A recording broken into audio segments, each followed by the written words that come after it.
A lot of critics of capitalism love to use the theory of greed, or this idea of greed drives us without concern for other people.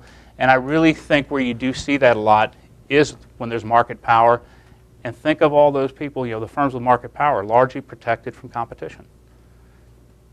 The Wall Street banks are the great example of that. They're either protected from competition or they're subsidized.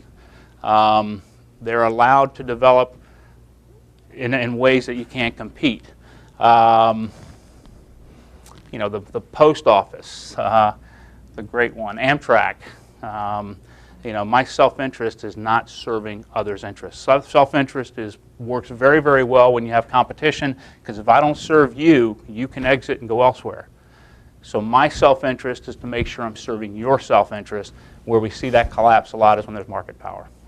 And even with market power, I'm a big fan of Walmart. Not necessarily going in, but in terms of their business model. Matter of fact, I think there was a poll done recently that said the most favorable experience of Walmart shoppers was leaving the store.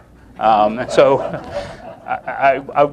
it's sometimes, it's not the most pleasant place, and I'll have a picture of something that is. But again, I think Walmart's model, for all its criticisms, Walmart has served the interests of the poor better than anybody else. Matter of fact, I think it was Jason Furman, who worked in the Obama administration, came out with a great paper saying that Walmart itself was responsible for increasing the consumption of the poor by 20%.